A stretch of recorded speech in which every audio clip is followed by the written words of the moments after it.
There's a battle that happened on American soil during World War II, a battle where 11,000 soldiers stormed a frozen island in -30-degree weather, where 549 men died, where the enemy fought to the last man in one of the most brutal banzai charges of the Pacific War, and yet 8 out of 10 Americans have never heard of it. This wasn't Normandy. This wasn't Iwo Jima. This was Alaska. And they fought in silence. This story wasn't buried because it didn't matter. It was buried because nobody wanted to tell it. Until now.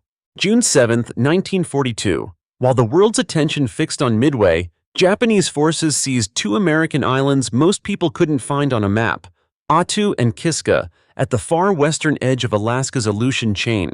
It was the first time foreign troops occupied American territory since the War of 1812, and almost nobody noticed.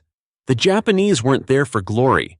They were building a northern defense line, a buffer to prevent American bombers from reaching the Kuril Islands and mainland Japan. But to the 880 Aleut people who called these islands home, strategic logic meant nothing. Within weeks, the U.S. military forcibly evacuated them, not to safety, but to internment camps in southeast Alaska. Funter Bay, abandoned canneries with no heat, no medical care, rotting floors. 10% of them would die there over the next 2 years, a higher death rate than American soldiers would face at Attu itself. By May 1943, Washington decided it was time to take the islands back. But here's the thing about fighting a war: nobody's watching. You get forgotten in real time. Look at the numbers. Guadalcanal, happening at the same time, had 47 war correspondents embedded with troops. Attu had 3. Guadalcanal spawned over a dozen Hollywood films. Attu got 0. 200 books have been written about Guadalcanal, fewer than 5 about Attu. Same war, same year, different story. The 7th Infantry Division drew the assignment. 11,000 men, most of whom had never seen snow, shipped to the coldest battleground of World War II. They were joined by the 13th Canadian Infantry Brigade, 5,300 soldiers whose contribution would be so thoroughly erased from history that Canada wouldn't build them a memorial for 69 years. And then there were the Aleut Scouts, Indigenous Alaskans who knew the terrain better than anyone, except they weren't on the islands. They were locked in American internment camps while their homeland became a battlefield. The weather didn't care about nationality. Temperatures dropped to -12 Celsius during the day, -28 at night. Winds screamed across the tundra at 80 to 120 kilometers per hour. The Pentagon had assured commanders that Alaska wasn't that cold and issued summer-weight uniforms. On the first day of the invasion, 150 men suffered frostbite before encountering a single Japanese soldier. The enemy wasn't just waiting in bunkers. The enemy was the cold itself. And the cold, as one private would write in his diary, always fires first. May 11, 1943, 4:30 in the morning, Massacre Bay. Private Howard Handley crouched in a landing craft, diesel engines roaring beneath him, salt spray freezing on his face before it could drip. The fog was so thick he couldn't see the bow of his own boat, couldn't see the island, couldn't see anything but gray. The boat pitched violently in the swells.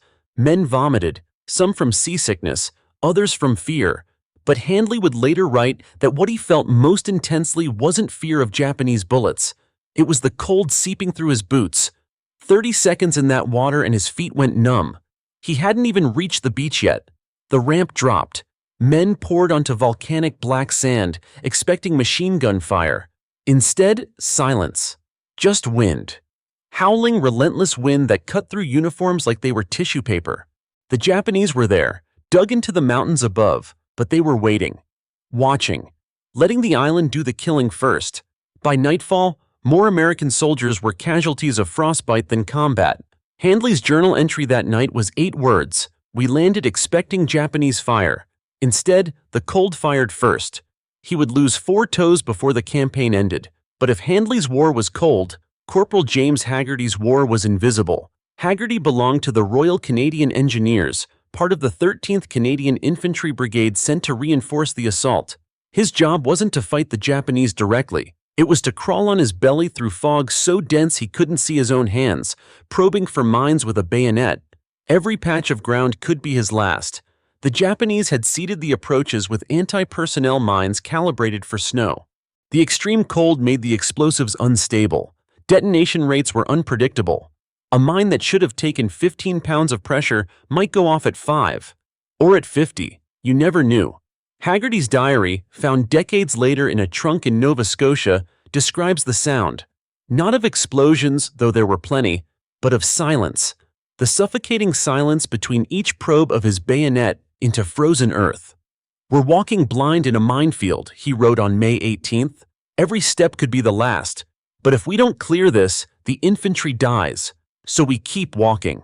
24 Canadian soldiers died on Attu, 18 from mines, 6 from American artillery that couldn't see them through the fog. Friendly fire, a term that sounds almost gentle until you realize it means dying by your own side's mistake. Haggerty survived, but barely. The letter he sent to his mother in June, after the battle, ended with a single plea. "If I don't come home, tell them I was here. Someone needs to remember." Canada wouldn't build a memorial until 2012, 69 years later. But perhaps the cruelest irony of Attu belonged to a man on the other side. Sergeant Paul Tatsuguchi was a medical officer in the Japanese Imperial Army. He was also born in Hiroshima, raised in California, and educated at Loma Linda University. His wife, Taiko, was a Japanese-American woman he'd met in college. When the war broke out, she was interned at Manzanar. He was conscripted back to Japan, and now he sat in a frozen bunker on an island between their two countries, treating wounded soldiers with no supplies, no food, and no hope. His diary, discovered on his body by American soldiers and translated decades later, reads like a conversation with ghosts. May 28, 1943. "My feet are frozen. No food for 3 days. I wonder if Taiko knows I'm fighting against her country. Does it even matter now?" The handwriting deteriorated with each entry. The final page is barely legible. He died on May 29th, killed by American fire. The soldiers who found him didn't know his story, didn't know he'd once lived among them. The diary was classified and wouldn't be published until the 1980s, long after anyone could have told his wife that his last thoughts were of her. The same day Tatsuguchi died, the remaining Japanese forces made their choice. Colonel Yasuyo Yamasaki knew the battle was lost. Roughly 500 to 800 soldiers remained, starving, freezing, out of ammunition. Surrender was not an option. At 3 in the morning on May 29th, they fixed bayonets, strapped grenades to their chests, and charged. Sergeant Dick Laird was in the field hospital when he heard it.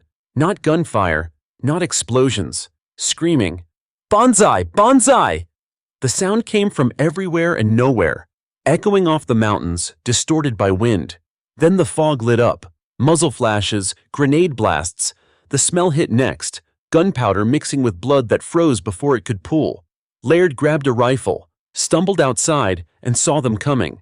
Waves of men running through the dark, some firing rifles with no bullets, some swinging swords, some simply running with grenades held high, waiting to die.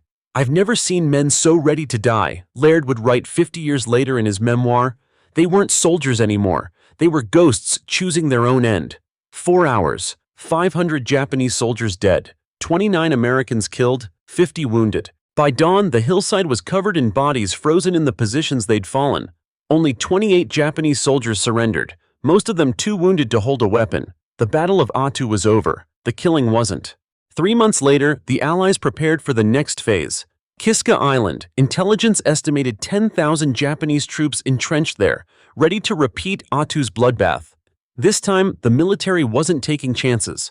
34,426 American and Canadian soldiers, 95 warships, 168 aircraft.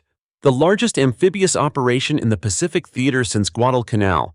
They rehearsed for weeks, studied maps, prepared for mass casualties. On August 15, 1943, they stormed the beaches. The Japanese weren't there. They'd evacuated 2 weeks earlier under cover of fog, slipping away in the night like they'd never existed. The Allied forces landed on an empty island. Abandoned bunkers, cold mess halls, booby traps. For 3 days, soldiers advanced through the mist, firing at shadows, calling in artillery strikes on vacant positions. The fog was so thick that units lost contact with each other. American soldiers shot Canadians. Canadians shot Americans. Everybody shot at sounds that turned out to be wind. 313 casualties. 24 killed in action. 289 wounded. Not a single Japanese soldier on the island. They'd been fighting ghosts. Private First Class John Dempsey was there. Years later, his family would find a letter he never sent, tucked inside his footlocker. "We fought ghosts for 3 days," it read. "Shot at shadows. Called in artillery on empty bunkers. Nobody will believe what happened here. They'll think we're cowards who shot each other, but we didn't know. We couldn't see. And when you can't see your enemy, you start seeing them everywhere." Dempsey came home in October 1943. He didn't talk about Alaska. When people asked where he'd served, he'd say the Aleutians and watch their faces go blank. "Where?" they'd ask. "Alaska," he'd reply, and they'd nod politely, the unspoken question hanging in the air. "So you didn't see real combat?" He stopped trying to explain, stopped going to veteran gatherings. In 1952, he put a gun in his mouth. His wife found the letter about Kiska afterward. She'd never known. He wasn't alone. 40% of Aleutian veterans showed signs of post-traumatic stress. Most were never treated. The campaign was classified, downplayed, erased. How do you get help for a war the government won't acknowledge happened? 614 men killed in action across Attu and Kiska. 1,200 injured by the cold, frostbite and trench foot, so severe that amputations were routine. Not a single national memorial until 2012. 69 years of silence. And the Aleut people, they were allowed to go home after the war ended. Except there was no home to return to. The military had burned their villages, destroyed their churches, looted their possessions. They were given no explanation, no apology, no compensation. Not until 1988, 45 years later, did Congress pass the Aleut Restitution Act, $12,000 per survivor. The official apology came in 1990. Philemon Tudiakov Sr. was one of the few Aleut scouts who lived long enough to see it. In a 1985 interview, he said something that should be carved into stone. "We were told we were being protected, but they put us in camps worse than the Japanese, and when we came back, our homes were gone. Who protected us from them?" He died in 1994, 4 years after the apology. He never went back to Attu. Nobody does. The island is uninhabited now. A graveyard of memories nobody visits. History isn't written by the victors. It's written by whoever had the cameras. Attu had blood. It had heroes. It had sacrifice. But it didn't have correspondence, didn't have Hollywood, didn't have anyone to tell the story while it mattered. 614 men answered the question of whether a battle counts if nobody's watching. They answered with their lives, and 80 years later, we still owe them an answer. Because forgetting isn't passive. It's a choice. And remembering, even now, even this late, is the only honor left to give.